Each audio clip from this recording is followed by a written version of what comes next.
Couturières, couturiers, bonjour à tous, bienvenue dans cette nouvelle vidéo. Aujourd'hui, je vous propose un crash test. Le site coudreetbroder.com m'a fait parvenir une machine à coudre qu'il me prête pendant quelques temps. Cette machine à coudre, c'est la Elna Experience 540S et j'ai pour mission de vous la présenter et surtout de voir un petit peu ce qu'elle a dans le bid, ce qu'elle vaut vraiment. Je vous propose qu'on la passe en revue. Cette machine à coudre, voici à quoi elle ressemble. Elle est livrée avec un capot de protection rigide, ce qui est plutôt pas mal lorsqu'on a besoin de la déplacer ou même de la stocker en évitant qu'elle prenne la poussière ou qu'elle se prenne des chocs. La plupart du temps, quand les machines sont d'entrée de gamme, généralement il y a juste un dust bag, vous savez, une espèce de petite housse en plastoc qui ne vaut rien du tout, qui ne protège pas du tout des coups, mais qui protège quand même un minimum de la poussière. Là, on sent qu'on est une gamme au-dessus et on a donc cette protection rigide.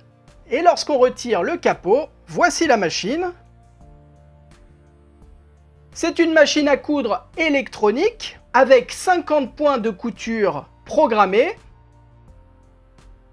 Parmi les points de couture, évidemment le point droit, le point zigzag, les points invisibles, des points de surjet, des points triples, des points stretch. Il y a également 3 boutonnières automatiques en une étape. Pour ça, je vous donne rendez-vous un peu plus loin dans la vidéo. Je vous montre comment ça fonctionne. Vous allez voir, c'est très simple. Des points de décoration et de broderie. Bref, comme je vous avais dit dans une vidéo que je vous remets juste ici pour vous aider à choisir votre machine à coudre, à partir du moment où vous avez un point droit, un point zigzag, idéalement une boutonnière automatique, un point de surjet et un point stretch, franchement, vous avez fait le tour. C'est vraiment les points que vous allez utiliser le plus souvent. Le reste, c'est vraiment des points qui vont vous servir très occasionnellement. Voilà, les points de broderie, à moins d'avoir vraiment quelque chose de très spécifique, vous n'allez pas les utiliser systématiquement. Il y a une mouche qui est passée dans le champ ou j'ai rêvé? Pourquoi il y a une mouche en hiver, sans déconner? La machine dispose d'un sélecteur de vitesse. Ça, c'est une option qui est intéressante, surtout quand on débute la couture. Grâce à ce petit sélecteur, vous allez pouvoir régler la machine de façon à ce que, lorsque vous pressez la pédale, elle ne parte pas à fond la caisse. Lorsque le sélecteur est sur la position de la tortue, en l'occurrence c'est assez clair si vous connaissez la fable de La Fontaine, lorsqu'elle est sur la position de la tortue, vous pouvez presser à fond la pédale, ça va aller tout doucement. Et si vous glissez le sélecteur sur le lièvre, eh bien ça va aller au maximum et vous pourrez toujours évidemment doser la puissance, doser la vitesse de la machine à coudre en pressant sur la pédale de rhéostat. Simplement, lorsqu'on débute, c'est vrai qu'on n'a pas forcément encore la sensibilité pour appuyer comme il faut sur une pédale, un peu comme lorsqu'on apprend à conduire finalement, et donc ça peut être sécurisant de mettre la machine à coudre en position lente et ne pas se faire surprendre par une machine qui partirait à fond les ballons. Ouais, ça c'est pas dans la fable de La Fontaine. Hein. Le lièvre, la tortue et la machine à coudre. Non. Sur le devant de la machine, 3 touches sont disposées. Tout en haut, la touche de montée et descente de l'aiguille. Donc lorsque l'aiguille est abaissée, vous appuyez dessus, elle remonte. Lorsque l'aiguille est en haut, vous appuyez dessus et elle pique. Tout simplement. Juste en dessous, la touche d'arrêt automatique, qui est une touche plutôt pratique. Vous appuyez dessus et ça va terminer un motif par exemple, ou alors ça va faire quelques points aller-retour pour bloquer la couture. En gros, c'est une touche qui va faire un point d'arrêt automatiquement et c'est plutôt très cool. Et tout en bas, la touche de marche arrière qu'on connaît sur toutes les machines à coudre. Vous appuyez dessus et la machine coud à l'envers. Si vous avez besoin de faire une marche arrière pour faire un point d'arrêt par exemple, que vous ne souhaitez pas utiliser la touche d'arrêt automatique, eh ben qu'à cela ne tienne, c'est possible aussi, évidemment. Juste au-dessus de ces boutons, vous avez une petite roue qui sert à régler la tension du fil supérieur. Cette roue, généralement, vous la retrouvez sur toutes les machines à coudre, c'est pas tellement surprenant. La disposition de la canette est à l'horizontale dans la machine à coudre et on voit exactement la quantité qu'il reste sans avoir à démonter complètement la machine et ça, c'est vraiment cool. Vous voyez que l'accès est quand même ultra facilité. Vous tirez ce petit bouton, ça soulève le capot et vous pouvez retirer la canette sans difficulté. Ça, c'est un des gros avantages des machines à coudre, on va dire un peu plus récentes, c'est-à-dire qu'avant, les canettes étaient disposées à la verticale dans la machine et on ne voyait rien. En fait, il fallait ouvrir la machine, sortir la canette pour se rendre compte s'il restait ou non du fil à l'intérieur. Donc au final, à chaque fois que vous aviez besoin de regarder s'il restait du fil, vous deviez réenfiler la machine juste après, ce qui n'était pas forcément évident. Là, en un seul coup d'œil, vous voyez s'il reste suffisamment suffisamment de fil pour terminer votre couture ou si vous avez besoin de remplir la canette immédiatement. Ça, c'est vraiment un tout petit détail qui change la vie. Vous n'avez pas besoin d'ouvrir votre machine à chaque fois que vous avez un doute sur la quantité de fil qui reste, d'autant que la quantité de fil qui reste dans une canette, c'est quelque chose qui est difficile à évaluer. Moi, quand je remplis ma canette, je n'ai aucune idée de la quantité de fil qu'il y a et de combien de coutures je vais pouvoir faire avec. Je ne sais pas s'il y a des gens qui arrivent à calculer. D'ailleurs, si vous arrivez, vous, à calculer précisément combien vous avez besoin de fil dans votre canette, mettez-moi les petits conseils que vous avez en commentaire parce que ça m'intéresse vraiment. Et parce que vraiment, je pense que ça peut s'appeler un super pouvoir. Un super pouvoir, bon, un peu limité à la couture, mais quand même, super pouvoir pas mal, dans notre cas.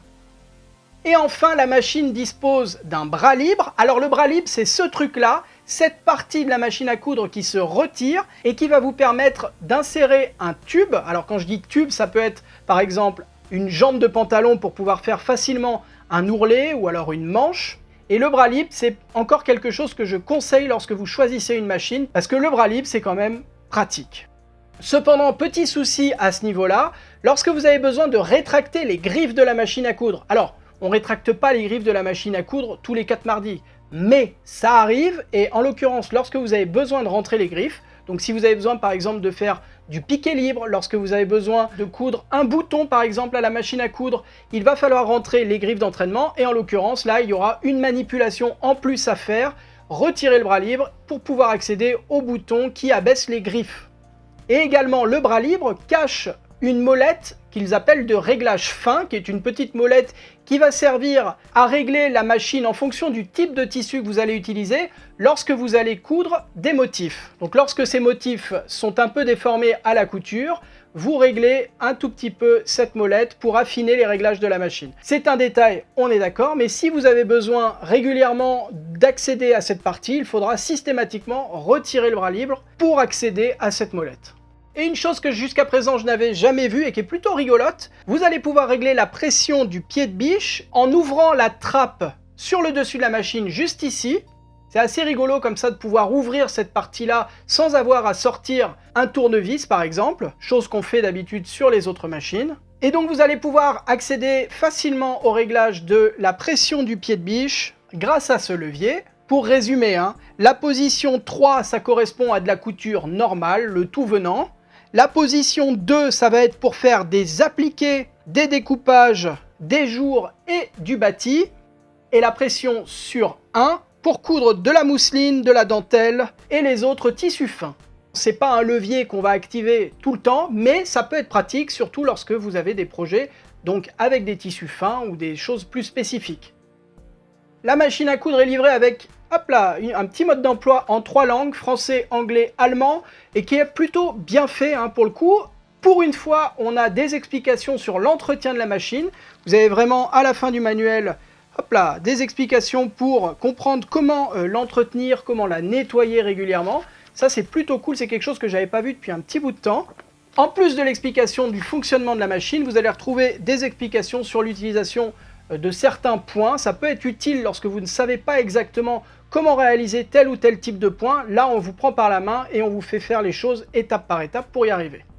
Pour faciliter l'enfilage de la machine, vous avez des petits schémas un peu partout sur la machine, par là où doit passer le fil. Honnêtement, cette machine à coudre s'enfile comme n'importe quelle machine à coudre. Il n'y a pas vraiment de surprise à ce niveau-là. Pas de fil à faire passer je ne sais où. Ça reste très logique et très standard. Cependant, si vous n'avez jamais cousu de votre vie, ça peut être intéressant d'avoir les petites flèches et les petits chiffres un peu partout pour ne pas être perdu et surtout pour ne pas avoir systématiquement à ressortir votre mode d'emploi dès que vous changez de fil de couture, quoi. Ce que je vous propose, c'est de brancher la pédale de rhéostat ainsi que la prise secteur et d'allumer la machine et de voir ce qui se passe. Hop là, la machine est allumée. Vous voyez que l'affichage sur l'écran tremblote un tout petit peu. Pas d'inquiétude, c'est juste la cadence de la caméra qui est mal synchronisée avec la cadence de l'affichage. C'est quelque chose qu'on ne voit pas du tout à l'œil nu. Donc voilà, c'était juste pour vous le signaler. Vous allez voir à chaque fois l'écran scintiller un tout petit peu. Ça n'est pas le cas dans la réalité, sauf si vous avez des caméras à la place des yeux, mais c'est assez rare.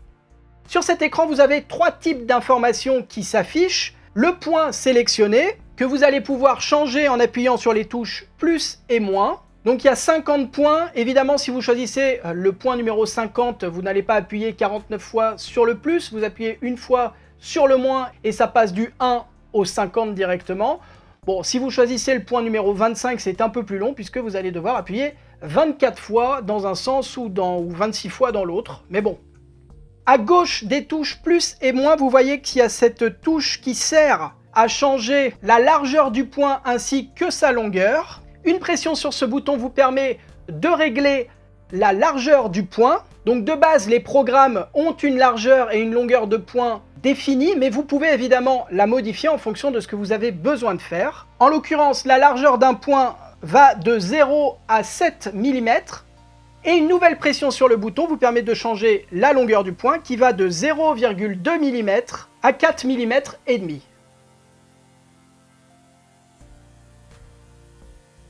Ce que je vous propose, c'est qu'on enfile la machine, qu'on remplisse une canette et qu'on voit un petit peu comment elle coud. Pour l'enfilage de la canette, ça se passe de cette façon. Vous faites passer le fil selon le chemin de fil inscrit. Vous positionnez votre canette sur l'axe de bobinage. Vous faites passer le fil de l'intérieur vers l'extérieur de cette façon. Vous repoussez la canette sur la droite. À ce moment-là, sur l'écran s'affichent les lettres SP. Alors je n'ai aucune idée de ce que ça veut dire, mais ça vous signale que le bobinage de la canette est en place. C'est-à-dire la machine à coudre ne va plus piquer. Et ça, c'est une erreur qu'on fait généralement lorsqu'on débute. On oublie de remettre l'axe de bobineur à sa position initiale. Et du coup, lorsqu'on veut coudre, eh bien, ça ne coupe pas. Et on peut perdre un peu de temps à chercher pourquoi la machine à coudre fait du bruit et qu'il ne se passe rien. En fait, c'est juste, hop là, ce petit truc qu'on a oublié de remettre à sa position initiale et du coup ça bloque complètement la machine. Bref, là vous avez l'indication qui s'inscrit directement sur la machine, donc vous savez quand ces deux lettres sont affichées que a priori ça ne va pas piquer, il y a juste le bobineur qui va tourner quoi. Pour remplir la canette, on appuie sur la pédale de rhéostat et on laisse faire la machine. La canette se remplit toute seule. Lorsque vous avez suffisamment rempli la canette, vous arrêtez. Vous coupez le fil, vous remettez l'axe de bobinage à sa position initiale et vous retirez la canette qu'on va mettre en place dans la machine à coudre. Vous placez la canette dans le porte-canette de façon à ce que le fil se déroule dans le sens contraire des aiguilles d'une montre. Vous faites passer le fil juste là, dans l'encoche du porte-canette. Vous laissez un petit peu de mou et vous pouvez remettre le couvercle. Ensuite, on va enfiler la machine avec le fil supérieur. Donc on fait passer le fil sur le dessus comme ça, puis on le fait descendre le long de la machine, on remonte ici. Lorsqu'on arrive au-dessus, on fait passer le fil à l'intérieur du levier et on redescend. Vous abaissez le pied de biche et on va se servir maintenant d'un petit truc hyper sympa à utiliser, surtout lorsqu'on a des gros doigts comme moi, ou lorsqu'on a une mauvaise vue, ou lorsqu'on a la flemme. Bref, c'est pas mal quand on l'a et que ça fonctionne bien. On va utiliser l'enfile-aiguille intégré de la machine à coudre. Pour cela, vous abaissez avec la tirette l'enfile-aiguille jusqu'à ce qu'il se place correctement. Vous faites passer le fil de cette façon. Vous voyez qu'il y a deux petits passages par lesquels le fil doit passer. Et cette petite manipulation, lorsque vous allez relâcher l'enfile-aiguille, cette petite manipulation va faire passer le fil à l'intérieur du chat de l'aiguille, sans que vous y passiez 20 minutes. Et ensuite, vous n'avez plus qu'à tirer la petite boucle du fil, et votre aiguille est enfilée. On fait juste ressortir le fil de la canette en abaissant l'aiguille, puis en la remontant, et la machine est enfilée. Voyons maintenant ce qu'elle a dans le bide. Qu'est-ce que vous diriez de coudre ce même morceau de coton, mais en le pliant en 8? Voilà, 8 épaisseurs. Honnêtement, je ne sais pas si dans la réalité, on a souvent besoin de coudre autant d'épaisseur de coton, mais bon, là c'est un test, voyons ce qui se passe. Ça ne change rien en fait. J'ai pas vu de différence entre une épaisseur ou 8 épaisseurs, c'était la même chose, le même ressenti, la même vitesse, le même bruit.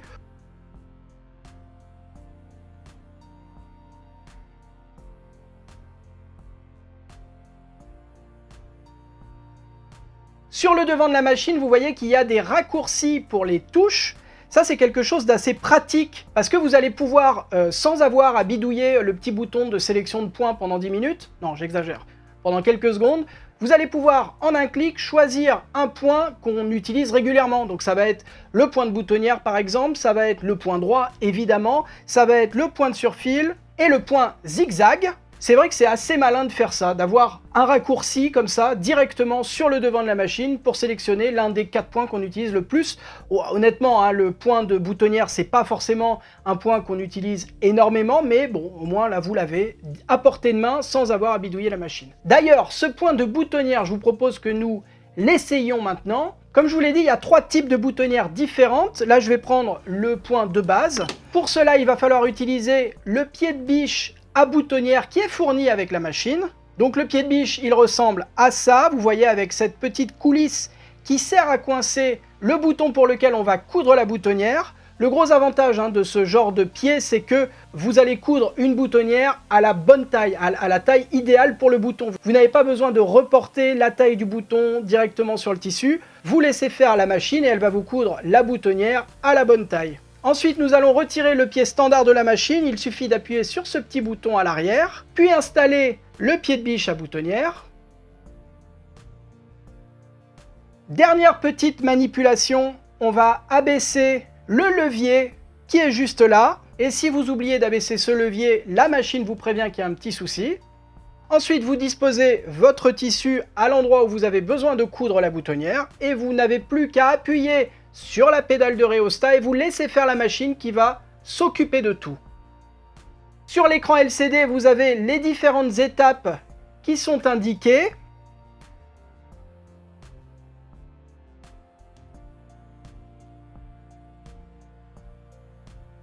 Et de toute façon, vous n'arrêtez pas de presser la pédale jusqu'à la fin. Un petit bip sonore vous avertit lorsque la couture est terminée.